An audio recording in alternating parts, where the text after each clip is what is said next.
Hello everyone, welcome back. हमारे YouTube channel में आप सभी का स्वागत है। आज की इस वीडियो के थ्रू हम आपके साथ basic knowledge about pneumonia share करेंगे।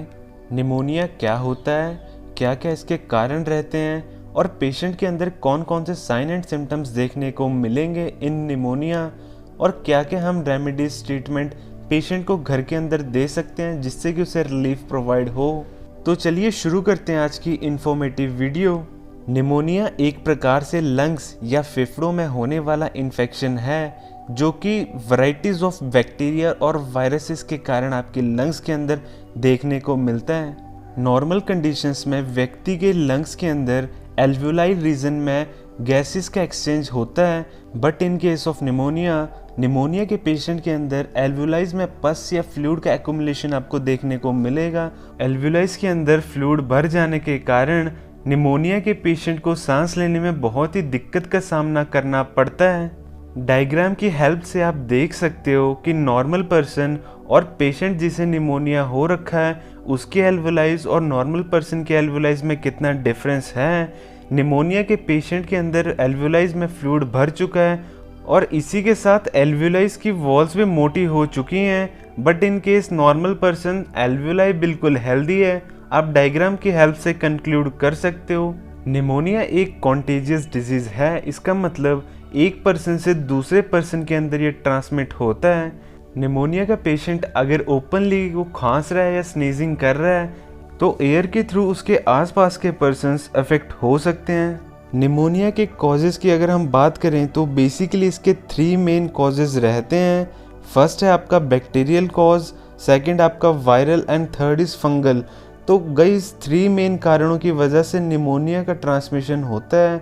Bacterial pneumonia basically Streptococcus pneumonia bacteria की वजह से होता है, और बैक्टीरियल निमोनिया के अंदर और भी बैक्टीरियाज आपके इसे कॉज कर सकते हैं निमोनिया को, जैसे माइकोप्लाज्म निमोनिया, हीमोफिलीज इन्फ्लुएंजा। तो ये कुछ बैक्टीरियाज रहते हैं जिनकी वजह से बैक्टीरियल निमोनिया पेशेंट के अंदर देखने को मिल सकते हैं।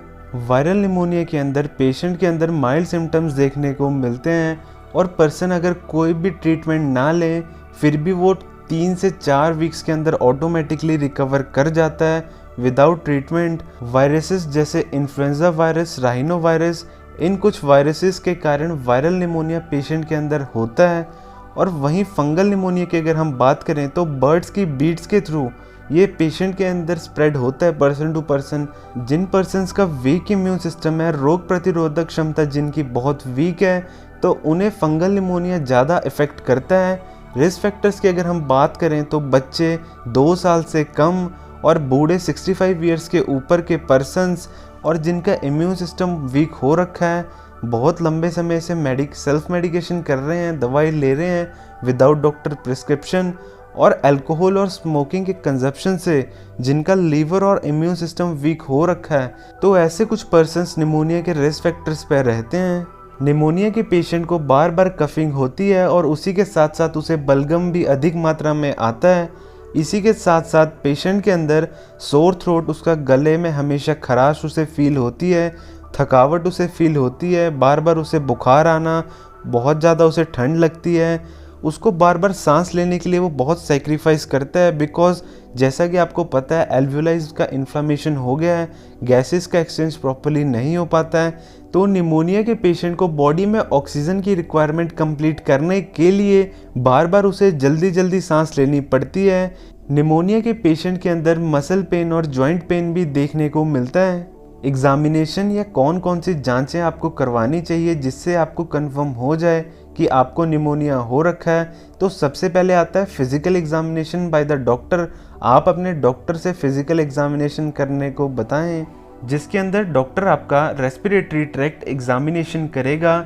इसी के साथ आप एक्सरे, स्पर्टम कल्चर और पल्स ऑक्सीमेट्री में बेसिकली आपका ऑक्सीजन सैचुरेशन देखा जाता है, और ब्रोंकियोस्कोपी और सीटी स्कैन जैसी जांचें भी आप इसके अंदर करवा सकते हो जिससे कि आपको कंफर्म हो जाए कि पर्सन को निमोनिया हो गया है।